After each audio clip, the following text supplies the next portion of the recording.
Oh my gosh, it's such a beautiful day. There's birds in the sky, there's leaves on the trees. Come on, baby, don't stop loving me, please. 'Cause it's loving in the morning, loving in the morning, loving in the morning, loving right before 8 o'clock.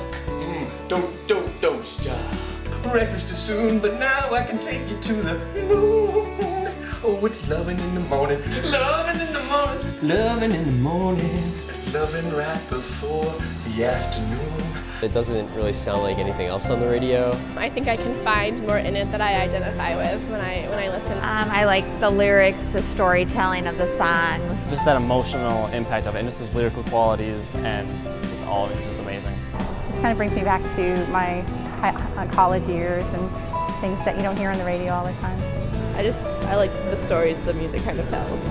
It's catchy and it's more complicated than it sounds. I've got my comfort pencils. First met Ferdinand in high school.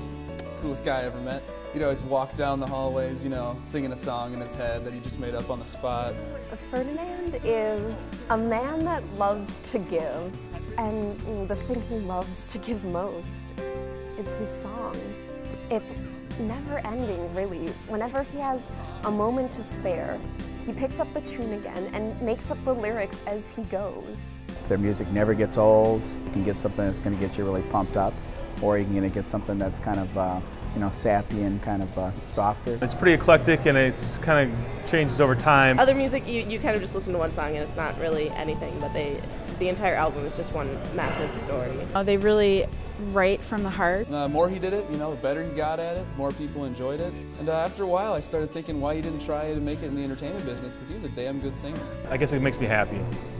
I talked to him about it, but he just says he sings for himself, not for profit. So after a few months, I decided, why waste good potential? Now, Ferdinand wasn't the most observant man in the world, never has been. Nothing against him, he just kind of thinks of what to sing, not what's around it. So I started taking the footage and I turned it into music videos. It was surprisingly easy, actually. I remember a few times where he walked into the cameraman, apologized. He's not stupid. He's one of the smartest people I've ever met. He's just unobservant. He started making a fantastic profit. And since then he's got deals with 2 record companies, he's got 3 CDs, 1 in production right now, all without knowing it.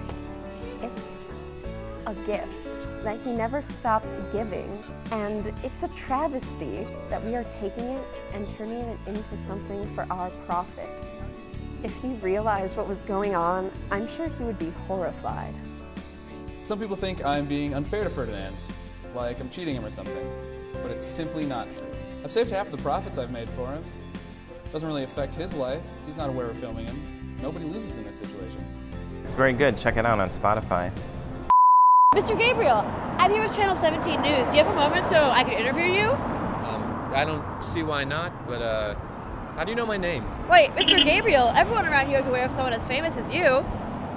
Famous? Certainly. With all your new albums and videos out in the music scene, you've gained a lot of popularity recently. How are you handling this newfound fame? I think you may have confused me with someone else. I've never recorded any songs or made any music videos. But there's a film crew standing behind you right now. Are you saying you were unaware this was happening? Wait, I'm being filmed? Wait, no, they're not. Is that my roommate? Wait a minute. Oh, this is an outrage. They're stealing my songs. Come here, I'll come take your asses. After he realized we were recording him, it was a really big blow to all of us. He put a restraining order out on my crew and I, and we had to stop all production altogether. I had nothing to do but sit around in my jacuzzi and loathe myself for what I had done to him. I believe he stopped singing for a while after that. I thought it served us right for doing this to him, but the emotional impact that it had on Ferdinand was terrible.